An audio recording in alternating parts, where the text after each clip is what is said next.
Hello, Teal Nation. I'm Chris Burgin, the voice of Coastal Carolina men's basketball, and it's a pleasure to welcome in the brand new head men's basketball coach at CCU, Justin Gray, who joins us from Western Carolina, where he quickly turned the Catamounts into a Southern Conference power. So first off, Coach, welcome officially to Coastal Carolina University. Chris, man, thank you. I'm happy to be here. The ride down was nice. Our family is super excited. We're just ready to get here and hit the ground running. It has been a whirlwind week, I would imagine. Sunday, some of the news started coming out about you accepting the job, working through some contract details. The school announced it officially Monday. You'll be introduced at a press conference later today. So what have the last 96 hours or so been like for you and your family? Chris, I don't know if you ever tried to take a sip of water out of a fire hydrant with a straw, but that's what it's been like. You know, my phone has been going crazy, but it's all because I'm blessed. And I understand the opportunity that's here in front of us, but our family, you know, is super excited, and we're ready to just come out here and serve not only our student athletes, the university, but the community as well. And we're ready to put on that teal and get it rocking. You've got such a great backstory we'll get into in just a couple of moments, but I'm curious, first off, what was it about the CCU job that made it attractive to you? I mean, I'm from Charlotte, and, you know, everybody wants to come down to the coast. You know, when I was younger, we never really got an opportunity to. But then when I started looking at the history, and I know Cliff had an amazing run here. And what's funny is I played against Auburn when he was there. I was a freshman, and just knowing the history of the program and understanding it's an opportunity here for me to light a fire under it and get it going. And that's all we really wanted to do, and have an opportunity and take a step up. This is a step up, you know. And it's a good league, great university. I'm super excited to learn about the community and involve myself in it, but more importantly, win. You know, and that's what I'm here to do. Clearly, you have a high level of respect for Coach Ellis. What will it be like for you to follow him? Yeah, I mean, big shoes. You know, you talked about it before. 17 years he's been here. I'm sure I'd love to connect with him, to be able to still learn. I'm a young coach myself, so I don't think I know it all. I'm always willing to learn, and I think there are some things I can learn from him. How difficult was it for you to tell your staff, well, your staff, most of them are coming with you, if not all your staff, but your players up at Western, that you were leaving them after a pretty successful 3 years there? Yeah, I mean, you know, it was really hard because I'm in the business not for myself, it's for the student athletes, and we've built such a great relationship. We always talk about having a real impact, building real relationships, and building faith in each individual, and we've done those things. And to sit down in front of them, I'm not going to say it was easy, but it was necessary. And I said, one day they'll have a family, they'll be a husband, they'll be a father, and they'll have a job, and they'll have a career, and they'll understand sometimes they have to make difficult decisions, but it's always the truth. And I said, if you really love someone, you tell them the truth. So I wanted to make sure I was able to tell them first, even though they heard about it, you know, in the rumors, but I think they respected it, and I think it was only because of the relationship we've cultivated with them and was able to have some respect. And you know, I want those guys to have great careers and go on and be successful. It was just now a moment for me and my staff to be able to come down and put the great touch down here on Teal Nation. Justin Gray's resume reads like a who's who of the Atlantic Coast Conference, won a regular season championship at Wake Forest, but are you coaching today, if not for your alma mater, giving you an opportunity to come back and work on the staff? Yeah, I think, you know, it's hard to move forward when you don't know about the backstory and the people that helped you, and there's so many. When you think about before the ACC days, I played for Steve Smith at Oak Hill Academy, who was a Hall of Famer coach. Gosnell White at West Charlotte, who won state championships and was great, and I learned a lot from them. And then Skip Prosser, a lot of the things that we do in the program, we sort of pulled for him. But if you look at that staff, he had Dino Gaudio, Chris Mack, Pat Kelsey, Jeff Battle, all guys that are, you know, powerhouse names in the industry. I mean, in the profession, and I just always lean on those guys. You know, Skip's not here, but I can always call each one of those guys and for some mentorship and some thoughts and some ideas. But it's also my career that I had playing in Europe. I think the game, if you see, it sort of shifted into an open game. You don't see many big man 4 and 5s a lot, just banging on the blocks. You see a lot of free movement and ball movement and shooting the ball. I think my career just sort of set me up on the path. I wouldn't say I I came out and said I wanted to be a coach. I think it sort of chose me. And in it all, the most important thing is people. You know, there is no Justin Gray, there is no job, there is no Chris if they're not for the student athletes. So it's our job to make sure we're taking care of them. We tell them the truth. That's the real love, and then we hold them accountable to the standards. How much did Skip Prosser's death affect you? Oh man, I can remember me and Chris the day that we found out. We were going to the gym to work out in the summer, and we went by the office and just seen him. We went and played and came back, and his ambulance is outside. It was something that's impacted us, I would say, all, because he was such a great person. You know, it wasn't about what you could do on the court. It was about who you were as a person and how you could grow. And he was really, really intentional about making sure the relationship that he had with you was solid. And in terms, those things allowed us to play harder for him. We gave a little bit more, just because we knew that he really did care about us. And it wasn't about if we won a game, if we lost a game, if we scored a point, if we turned the ball. Whatever those things happened, they happened. But after the game, you knew he was going to be there to be able to console you, congratulate you, or put a foot in your butt as well. So it was all love at the same time. I'm assuming the Chris you're referencing is Chris Paul, outstanding player with you at Wake Forest, has had a fabulous NBA career. How close are you two guys? Yeah, I mean, you know, as we get older, it's amazing that he's still playing. We have our own lives, man. But if something calls or arises, his dad texted me yesterday and was, you know, congratulating me on the job. And, you know, whenever we're together, it's like we pick up, like we've been walked out the dorm. You know, that's how it is. It's a brotherhood, and you know, I'm so happy for him and his success and continued success, and hopefully he can get an NBA championship this year. Justin Gray, brand new head men's basketball coach at CCU. All right, let's dig into the nitty gritty here. Yeah. What will a Justin Gray basketball team look like in teal, black, and bronze? Yeah, I think, you know, first thing is core values. We always talk about. I say when you watch my teams play, you should see three things right away. You know, it's the relentless effort that you play with. Like, you have to play extremely hard. Like that's the price of admission. Nothing is going to be given. Everything will be earned. And then the competitive excellence. Get right to the line. The best teams, they compete, and they compete to the whistle blows every single time. And then the power of the unit, how close we are. I think, you know, the guys to the left and the right matter. And if we can garner that and build that and make sure we understand the culture is the most important thing, then we'll be going in the right direction. Not really lip service either, because that's sort of the mantra that you carry to Western Carolina. Use the hashtag EDGE, which means energy, discipline, grit, and excellence. Yeah. So how do you translate that here to a brand new program? Yeah, I think the energy is important, right? You can have guys that just suck the energy out of the room. We call them energy vampires.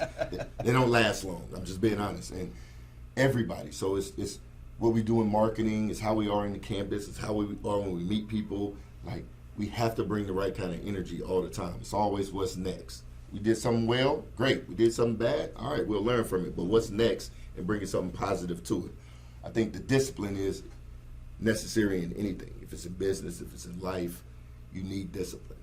Like, to know what your job is, to be able to do your job the right way. I always tell the guys, real heroes we consider are the policemen, the firemen, the people that go out and fight for our country. And guess what they do? They do their freaking job. They don't do nothing miraculous. And we call them heroes. So in order to be a hero, you have to have discipline. So, and then it's grit. You got to have an edge to you. You got to have a little griminess to you, a little bit of toughness. I think that's what we're really, really going to be a brand of. You'll see that on the court. And then when you do those things, you end on excellence. Everybody shoots for perfection, but it's hard to be perfect. We understand that, but excellence is really what we're really shooting for. I find something fascinating, and we'll talk about your staff here in a second, but you've got them divvied up almost like a football team. Yeah. You've got an offensive coordinator and a defensive coordinator. How did you come up with that plan? It was something that Pat Kelsey, did at Winthrop when I worked for him there, and it was just made me feel like everybody's involved in the game. You know, sometimes you have individual scouts. You know, people break it up, and it's their scout, this scout. We'll still do a little bit of that, but it'll be more personnel. But if you're an offensive coordinator, I don't care who we play, you need to know how we can score. If you're the defensive coordinator, we want to stop them. What's the game plan? What do we need to work on? And I think that just keeps everybody involved at all times, and it's something that I really, really do like. speaking to the offense, you are an amazing three-point shooter in both your college and professional Still. career. I would imagine maybe the best three-point shooter still in the gym. Hey, right now, I see volleyball out there. I feel real confident that I am the best Understand. three-point shooter. So is that what we should expect from your teams now, that we're going to shoot a lot of threes? Yeah, I mean, it always is a testament to the players, right? And we want to get guys that can shoot the ball. What I really want to get is somebody that's tough and that can defend. And then we'll find a way to score. I've never seen a game 0-0, so obviously we have to score the basketball. But we like to play free. I always say, if you get stops, fellas, you can play. We'll give you some rules and some movements and some understandings of how we'll play in our open and our break. But you got to be able to defend. Like, make no ifs, ands, or buts about it. We'll be a defensive program. I can guarantee you that. Well, brag a little bit on your staff. How many of the guys are coming with you from Western? And let's meet who will be joining you on the sidelines. Yeah, I think right now who we have on campus is Jason G. He's been around forever. He's sort of the chief of staff. Associate head coach, chief of staff is the title he'll have. Before then, we met sort of during the COVID time on a coach's Zoom. And he was the one who first told me, like, man, you're going to be a head coach. And I think him giving me that confidence and being able to see that in me sort of light a fire underneath me, but brings energy, great in the community. His wife, Lynette, it will be someone that I think everybody enjoys around. He's a defensive guy, and he'll tell you himself he's a dog, and it's funny, man. We was in practice one day, and something happened, and you jumped up and grabbed the rim. I mean, the dude, 59, 60 years old. I'm like, whoa, dude, relax. We got insurance, but we want you out here coaching, with two shoes on. Yeah, exactly. So it's the energy that he brings, the discipline. He represents that grit and the excellence. He's a part of that edge for sure. Ryan Lightfoot, associate head coach, he'll be our defensive coordinator. We're lucky to have him. He'll be a head coach soon. Dad is a Hall of Famer. Again, his wife was like the team mom for us. I mean, they open up their doors. They have people in all the time. It's a really. She'll definitely be welcome. Oh, she'll. They're going to be awesome. I think he's good. Just basketball ideas. Defensively, he changed our program, and we were one of the top defensive teams, if not the top defensive team in SoCon last year, and that's what we wanted to be. And Zach Friesman, he'll be an assistant coach. He'll be our recruiting coordinator. He's someone that has really been extremely important to me from day one when I started becoming a head coach. I mean, first time I went up, he was sleeping in the office. He didn't care. He wanted to work. But as a worker, the grinder, eventually too, a young head coach I can see in the making. So when I think about it, and I think of Skip Prosper's staff and how he had all these really, really good people underneath him, he was able to count on and sort of delegate and let them do their thing. But at the end of the day, it was whatever I decide, that's what we're doing. Those guys have been awesome. And there's no way I'm here and sitting in this seat without those guys. We have others that's on the staff, and we're sort of working through the process of making sure we can get everybody taken care of and doing it the right way. But I'm telling you, man, the hospitality that we felt, in the last 24 hours, I know for my family, it's been awesome, and we're looking forward to it. How much do you know about the Sun Belt? You referenced earlier it's a good league. How much have you been able to dive into Arkansas State, James Madison, Appalachian State, Georgia Southern? I'm going to be honest, I hadn't. I know App State, I know JMU, I know OD a little bit, but I'll always say it's always about us, and everybody could be doing whatever they need to do, but if we're going and we're moving how we need to move, we'll be just fine. And then what will happen is they'll be talking about us and what we're doing. So a lot of good coaches, I do understand that, and I know that the league is good, the fan support is good in the league. It's my job to make sure I'm figuring out what's the best thing for us here at Coastal and being able to attack it accordingly. You strike me as an innovator, and Arkansas State has a brand new head coach, Ryan Hodgson, and one thing he has brought in is he's bought into the analytics. They take threes, they take layups and dunks. That's the only thing they shoot. Do you buy into that, being a former, the best still three-point shooter in the building? Yeah, I mean, when you think offensively, you think of a shot spectrum, the highest shot in the game is a free throw. right? You want to get as many of those. How do you get that? You apply some pressure on the basket. You attack the paint. You have guys that can dribble, drive, and kick, and move, and play. I think that will be what we'll try to do, try to generate as many free throws as possible. Then it's a layup or a dunk. Then it's a catch and shoot three. Then it's a three off the bounce. The lowest shot in the game is a non-paint off the bounce too. But I always say I want the ball to go in. Right. Like if a guy can make it 7 out of 10 times and he feels comfortable shooting the ball, we don't put rings on guys and say don't take them.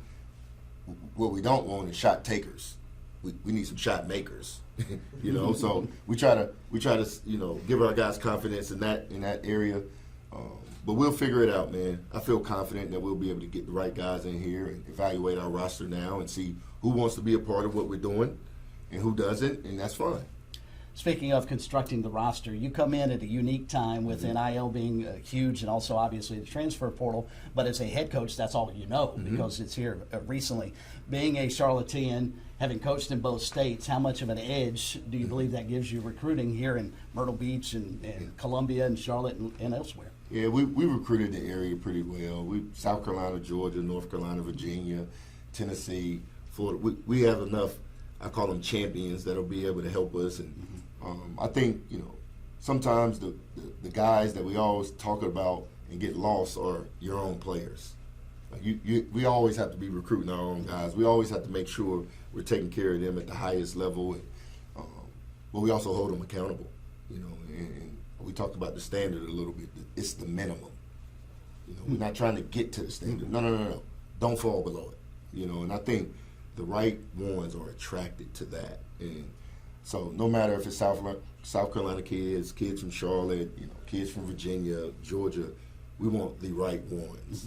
We want the ones that want to be here. We want the ones that want to go through something a little hard and difficult because they understand everything we want is on the other side of hard. We want guys that want to be held accountable. We want guys that, importantly, want to have fun. And like we talked about, what's fun? How you spell fun? W-I-N. I love it. That's how you have fun. So we want guys that want to win because I'm a winner, man. I'm telling you, whatever it takes, we'll be in here. I'm ready to hit the ground running. Speaking of not overlooking your current players, how much have you had a chance to maybe look at last year's team for Coastal and guys that you, in particular, Jacob Meyer, Braden McVicker, who were freshmen on this past year's team? Yeah, I mean, we started to sort of dive into some film a little bit, but I just want to meet with them face to face. We had a Zoom with the team. I thought it went well, just introducing myself. Me and Coach G were the only ones on there, so it's still sort of fluid with the staff, but being able to meet with them is the most important thing. And sit down with them one-on-one and seeing, what's the pros, what's the cons that they've seen, us have a conversation, we explain what we're all about and how we do things and see what works out. But more importantly, we want people that want to be here. We want people that want to wear the teal, that want to be a part of the edge that we're going to bring. And we'll see what happens, man. In the world of transfer for portals and, and all those things, it's necessary because those are the rules. But you're able to win, too, in it as well. So we'll build it the right way. We'll have, ask for some patience, and we'll have patience and give those guys grace because it's not an easy time for them as well, right? They didn't come to play. I didn't recruit those guys, and I understand some of those feelings. I just want to be able to have a conversation with them and then speak truthfully with them. We would be in trouble. You'd be in the doghouse. I probably would as well. You talked about your professional staff. Let's talk about the most important staff. Oh. Your wife, Kate, and your 3 children. Brag on them a little bit as they come into Teal Nation. Yeah, I think my wife she's from Belarus, so it's a cold country. Went to the mountains, and it was nice. I'm not gonna say anything bad about it, but when we had the opportunity to go to the coast, and come down to the beach, she was ready to drive me down. She's super excited about the opportunity. Really excited about the opportunity to, integrate herself in the community, meet new people, and just see how we can help, And I think that's really what I'm about and what we're about as a family.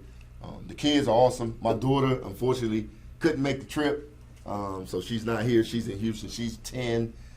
Jai, she is the boys always get jealous because she says she never does anything bad. Guess what? She doesn't. She doesn't. Daddy's girl, right? I'm just telling you right now. So she can always count on me. She'll always have me to back her up. The fellas is a little bit tougher for them, but I love them as well. My youngest, Chris, He's just energetic.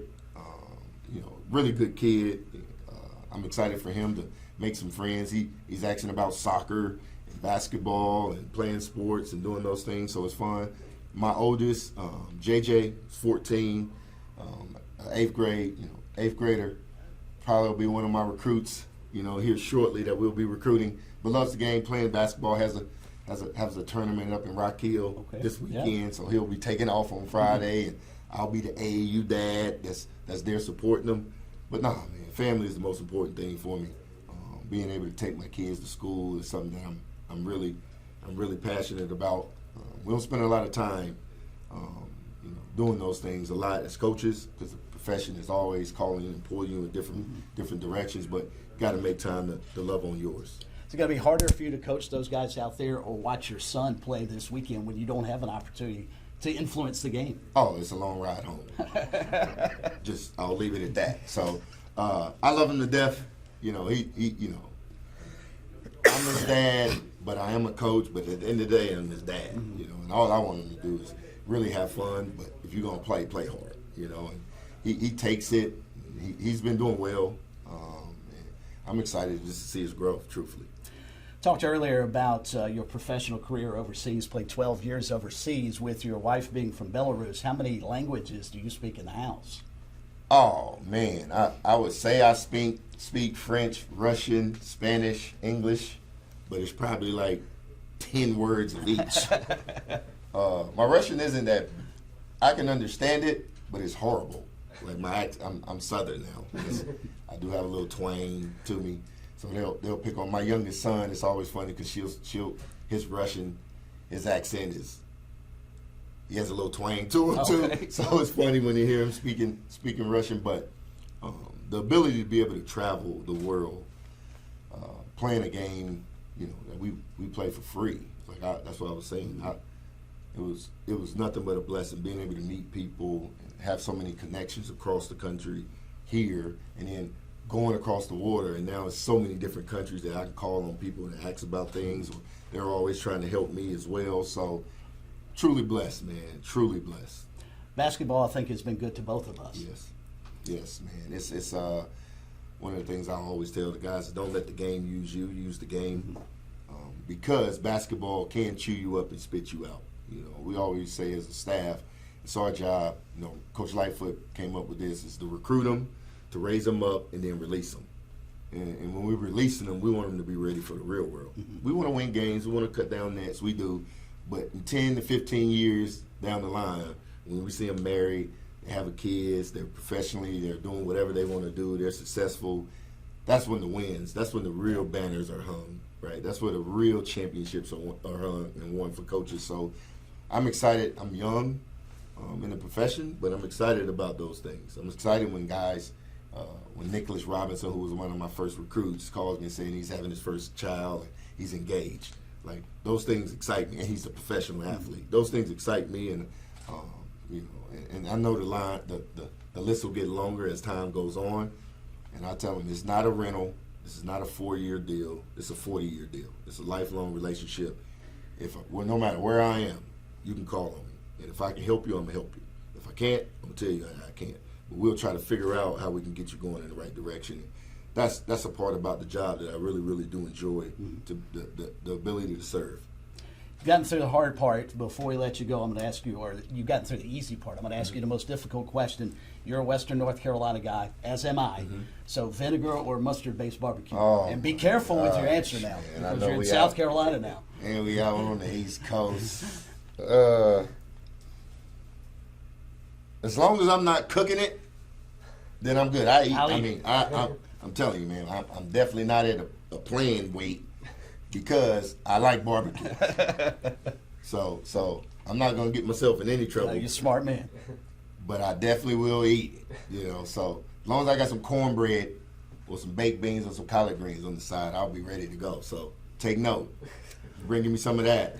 Let's have some sides with it, too. Wake Forest degree, folks. He is a smart man. Justin Gray, the brand new head men's basketball coach at Coastal Carolina University. Tickets. Get tickets. We need you in this building. Go ccusports.com. Again, Coach, congratulations. Welcome to CCU. Look forward to this upcoming season. Thanks, Chris, and go Chance.